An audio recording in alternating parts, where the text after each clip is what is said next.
Hola la compagnie, j'espère que vous allez bien. Aujourd'hui, on se retrouve dans une nouvelle vidéo dans laquelle on va parler d'un smartphone très intéressant. En effet, on va parler du nouveau smartphone de chez Realme, le Realme GT, qui, vous allez voir, propose des caractéristiques d'un ultra haut de gamme quasiment pour le prix d'un milieu voire entrée de gamme. Donc première fois qu'on parle de Realme sur la chaîne, donc c'est une grande première. Et donc ici, je vous le disais, ils m'ont envoyé le Realme GT et ils font également des aspirateurs, des robots aspirateurs. Donc si jamais ça vous intéresse, eh bien je vous mettrai tous les liens dans la description parce qu'ils font plein de produits super cool. Et du coup, on va désormais parler de ce Realme GT plus en détail. Et encore une fois, j'ai été très surpris par celui-ci. Donc, on va changer un petit peu de ce qu'on fait d'habitude. D'abord, je vais vous livrer toutes les caractéristiques de celui-ci. Et ensuite, je vous dirai ce que j'en pense et ce que ça vaut dans la réalité. Donc, pour commencer, on va retrouver un Snapdragon 888, 8 ou 12 Go de RAM, 128 ou 256 Go de stockage, un écran 120 Hz, une batterie de 4500 mAh qui peut se recharger en 30 minutes, un appareil photo de 64 millions de pixels et des haut-parleurs Dolby Atmos stéréo. Bon, donc comme vous avez pu le voir, très grosse fiche technique, mais maintenant on va voir un petit peu dans la pratique ce que ça vaut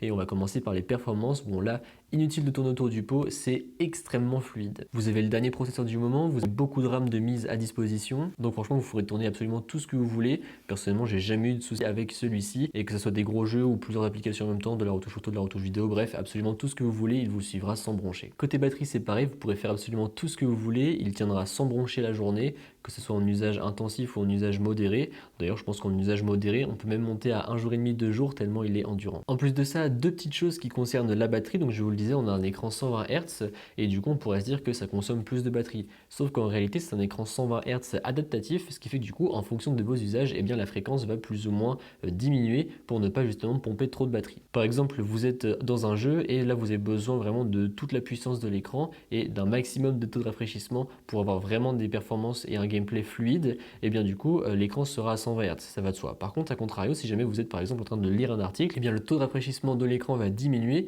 pour justement éviter de vous prendre trop de batterie, parce que quand vous êtes en train de lire quelque chose, vous n'avez pas besoin par exemple que ça soit à 120 Hz. En plus de ça, c'est invisible pour nous à l'œil nu, mais la batterie vous en sera très reconnaissante. Et la dernière chose, c'est la recharge. Donc je vous le disais dans l'introduction, il se recharge de 0 à 100% en l'espace d'une trentaine de minutes, du moins c'est ce qui est annoncé sur le site, et ces promesses largement tenues. On est sur à peu près du 33-34 minutes pour le 0 à 100%. C'est très impressionnant, et tout ça c'est grâce à la brique secteur de 65 watts qui est fournie directement dans la boîte. Du coup, l'écran, je vous en parlais vaguement en évoquant la batterie. On va en rentrer maintenant un peu plus en détail dans celui-ci. Donc je vous le disais, écran 120 Hz, c'est un écran également AMOLED qui offrira, je trouve, de très bonnes couleurs, que ce soit pour jouer à des jeux ou consommer du contenu. Vraiment ce sera très agréable. Et puis le 120 Hz, ça offre une fluidité un peu plus accrue, comme je vous le disais, dans du gaming ou quand vous faites du scrolling, et c'est très pratique et très plaisant à utiliser. Pour finir sur l'écran, sachez qu'il dispose d'un capteur d'empreinte digitale situé sous celui-ci qui marche plutôt bien. Franchement, il est super rapide, donc ça c'est plutôt cool, et c'est toujours un des moyens les plus sécurisés pour déverrouiller son smartphone. Toujours de côté multimédia, il possède une prise jack, donc ça c'est plutôt cool si jamais vous êtes toujours sur du filaire,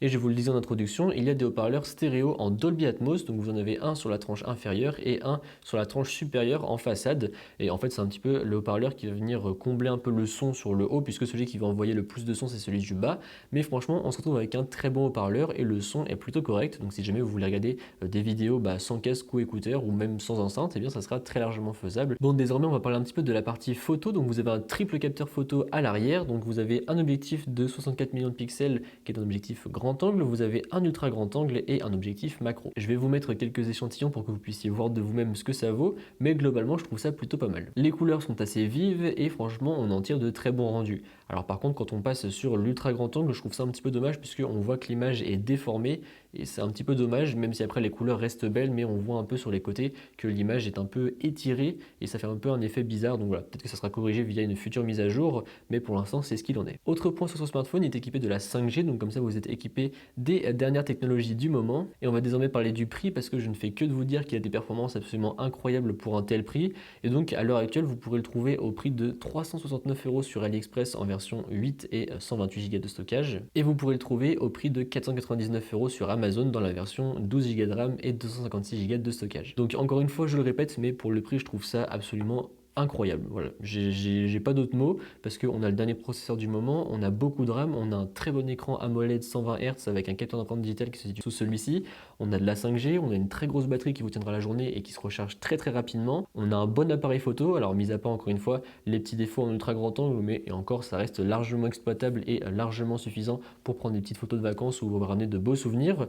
Vous avez un smartphone qui est, je trouve, bien fini. On n'en a pas trop parlé de la finition, mais là j'ai dans sa finition un peu noir bleuté. Je la trouve très sympa. Il y a des reflets bleus en fonction de la lumière, donc c'est super joli. Vous avez la 5G, écran 120 Hz. Bref, voilà, je ne fais que de me répéter, mais ce smartphone est vraiment très très bon. Il vous offre vraiment les dernières caractéristiques du moment pour un prix très très compact. Donc si jamais vous avez un budget serré entre 300 et 400 euros, bah franchement je ne peux que vous recommander ce smartphone qui est absolument incroyable. Donc voilà, sur ce j'espère que la vidéo vous a plu. Si c'est le cas, comme d'habitude, n'hésitez pas à mettre un pouce bleu, à me suivre sur les réseaux sociaux qui se trouveront dans la description et à vous abonner. Allez, salut!